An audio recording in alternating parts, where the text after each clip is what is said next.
ओम नमः शिवाय। श्री शिव महापुराण वायवी संहिता पूर्व खंड 20वां अध्याय। गणों के साथ वीरभद्र का दक्ष की यज्ञ भूमि में आगमन तथा उनके द्वारा दक्ष के यज्ञ का विध्वंस। वायु बोले, इसके पश्चात वीरभद्र ने विष्णु के नेतृत्व वाले तेजस्वी देवगणों से युक्त उस महायज्ञ को देखा जो चित्र विचित्र ध्वजाओं से सुशोभित था, जहाँ सीधे सीधे श्रेष्ठ कुश बिछे हुए थे।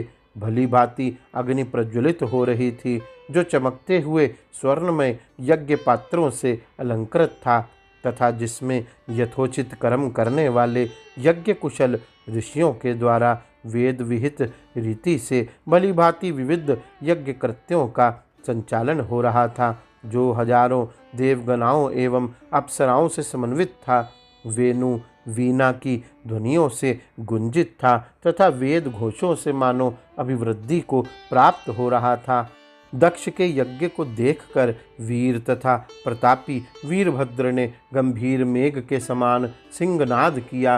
यज्ञ भूमि में गणेश्वरों के द्वारा किया जाता हुआ किलकिलाहट भरा वह महानाद मानो आकाश को परिपूर्ण सा कर रहा था और सागर के घोष को तिरस्कृत सा कर रहा था। उस महान शब्द से आक्रांत हुए सभी देवगण भय से व्याकुल हो चारों ओर भागने लगे। उनके वस्त्र एवं आभूषण खिसक गए। उस समय देवगण अत्यधिक संक्षुब्ध हो आपस में बार बार कहने लगे, क्या महामेरु टूट गया अथवा पृथ्वी फट गई? ये क्या हो गया? ये क्या हो गया? जिस प्रकार गहन वन में सिंहों का नाद सुनकर हाथी व्याकुल हो जाते हैं, उसी तरह उन शब्दों को सुनकर कुछ लोग भय से प्राण त्यागने लगे।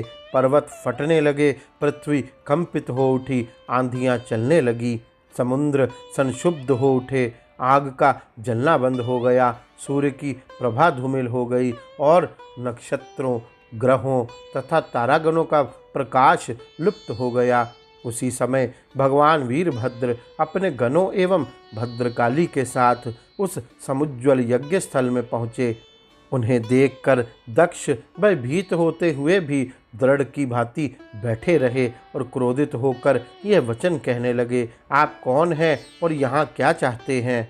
उस दुरात्मा दक्ष के वचन को सुनकर मेघ के समान गंभीर गर्जना करने वाले महातेजस्वी वीरभद्र ने दक्ष देवताओं तथा ऋत्विजों की ओर देखकर हंसते हुए अर्थपूर्ण सर्वथा सुस्पष्ट एवं उचित वचन कहा।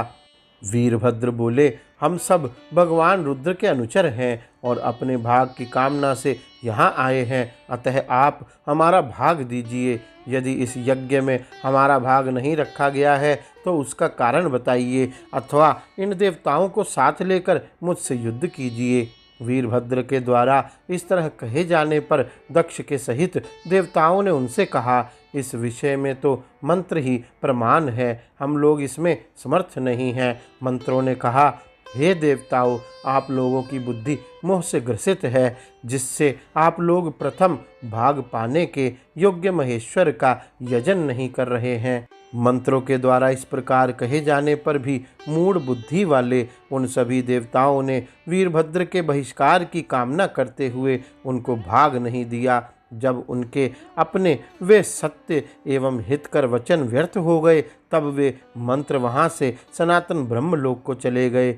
इसके पश्चात गणेश्वर ने विष्णु आदि देवगणों से कहा, बल से गर्वित आप लोगों ने मंत्रों को भी प्रमाण नहीं माना और तुम देवताओं ने इस यज्ञ में हम लोगों का ऐसा तिरस्कार किया है, अतः मैं प्राणों सहित आप लोगों के घमंड को विनष्ट कर दूंगा।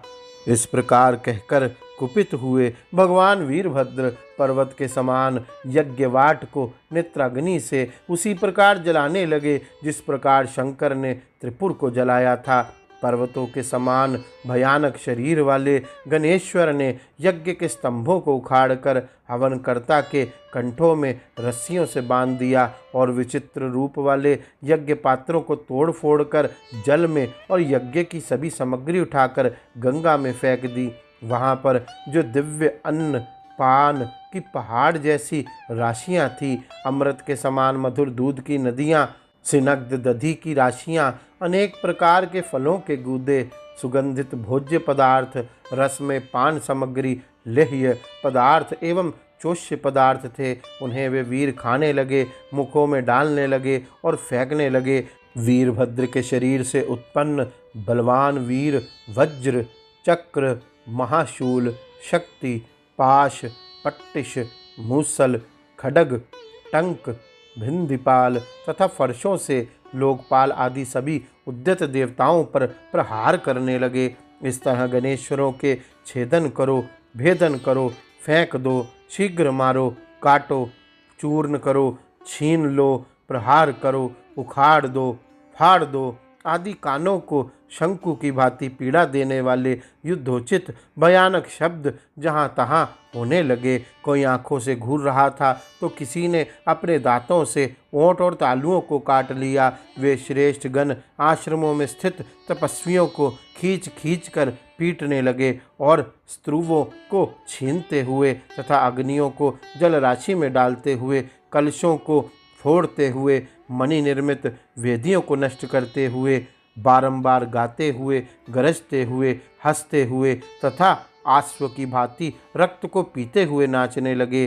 श्रेष्ठ वृषभ, गजराज एवं सिंह के समान बल वाले और अप्रतिम प्रभाव वाले गणेश्वरों ने इंद्र सहित सभी देवताओं को रौंद कर रोमांचित कर देने वाली अनेक भयानक चेष्टाएं की।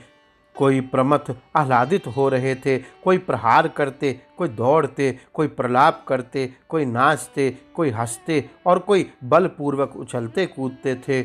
कोई भयंकर प्रमथगण जल से समन्वित बादलों को पकड़ने की इच्छा कर रहे थे, तो कोई सूर्य को पकड़ने के लिए उछल रहे थे और कोई आकाश में स्थित होकर पवन के साथ उड़ने की इच्छा कर रहे थे। कोई प्रमथगण श्रेष्ठ आयुधों को पकड़ ले रहे थे, जैसे बड़े बड़े सर्पों को गरुड़ पकड़ लेते हैं, और कोई पर्वत शिखर के सदृश प्रमथगण देवताओं को दौड़ाते हुए आकाश में विचरण कर रहे थे। कोई प्रमथगण जाल युक्त खिड़कियों तथा वेदियों से समन्वित घरों को उखाड़ उखाड़ कर उन्हें जल के बीच में फेंक फेंक कर प्रलयकालीन मेघों के समान गर्जन कर रहे थे। उस समय विलाप करते हुए लोग कह रहे थे, अहो दुख का विषय है कि किवाड़ों तथा दीवारों वाला और ध्वस्त किए गए प्रकोष्ठों, खिड़कियों एवं कंगूरों वाला यह यज्ञ स्थल अप्रमाणिक तथा असत्य कथन की भांति विनष्ट हुआ जा रहा है।